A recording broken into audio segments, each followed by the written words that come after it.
அமைச்சர் KKSSR ராமச்சந்திரன் செய்தியாளர்களை சந்திக்கிறார். காட்சிகளை நிரலையில் பார்க்கலாம்.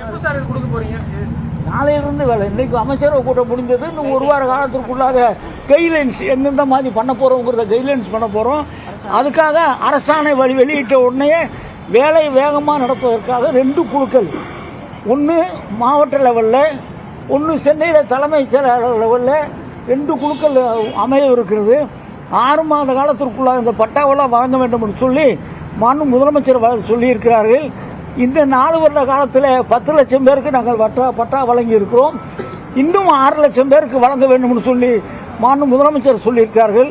எந்த ஒரு தனி மனிதனுக்கும் வீடு இல்லை, நிலம் இல்லை, குடியிருக்க இடமில்லை என்று சொல்ல இல்லாத ஒரு சூழ்நிலையை தமிழ்நாட்டில் உருவாக்க வேண்டும் என்று சொல்லி மாண்பு முதலமைச்சர் அவர்கள் எங்களுக்கு அறிவுறுத்தியிருக்கிறார்கள்.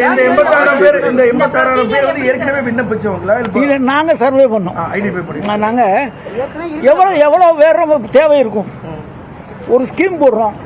அந்த ஸ்கீம் போடும்போது இதனால் எவ்வளவுக்கு வேண்டி இருக்கும் அப்படின்னு பார்க்கும்போது மொத்தம் 86,000 பேர் வர்றாங்க. 86,271 பேர். சென்னையை சுற்றி மட்டும் நாங்கள் கணக்கெடுத்தபடி 29,187 பேர் அரசினுடைய கட்டுப்பாடுகள் இருக்கிற, அதாவது அரசால் கொடுக்கக்கூடிய அந்த இடத்துல குடியிருப்பவர்கள் 29,187 பேர் இருக்காங்க.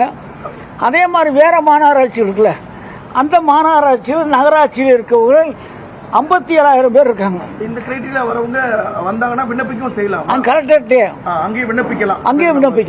எத்தனை வருஷத்துக்கு மேல குடியிருந்திருக்கணும்? எத்தனை வருஷத்துக்கு மேல குடி? அதான் நான் கைட்லைன்ஸ் போடுறோம். ஆட்சேபனைங்கிறது கோர்ட்டா அல்லது வேற யாரு? கோர்ட் மட்டும் தான், வேற யாரும்? கோர்ட்னாச்சு நீர்நிலை புறம்போக்கு, மேய்க்கால் புறம்போக்கு, மயானம், இதெல்லாம் பார்த்தீங்கன்னா ஒரு ஆட்சேபனையான இது. நஞ்சை, புஞ்சை, நத்தம் அரசாங்கத்தால் எது கொடுக்க முடியுமோ கொடுக்கக்கூடிய இடத்துல குடியிருப்பவர்களுக்கு வழங்கக்கூடிய வேலையை உடனே செய்யணும் இருக்காங்க. கைட்லைன்ஸ் எனக்கு ஒரு வாரத்துக்குள்ளே நாங்கள் கரெக்டாக போட்ட பிறகு அதை பப்ளிஷ் பண்ணுவோம். அந்த அடிப்படையில் மனுக்கள் ஏற்கனவே இது யார் யார் கணக்கெடுத்துக்கோங்கிறது அந்த பார்ட்டி அந்த மக்களுக்கு தெரியும். அது போக இன்னும் யாரா விடுபட்டு போயிருந்தால் அவங்களும் விண்ணப்பிக்கிற நேரத்தில் அவருக்கும் கிடைக்கும். அமைச்சர் KKSSR ராமச்சந்திரன் செய்தியாளர்களை சந்தித்த காட்சிகளை பார்த்தோம்.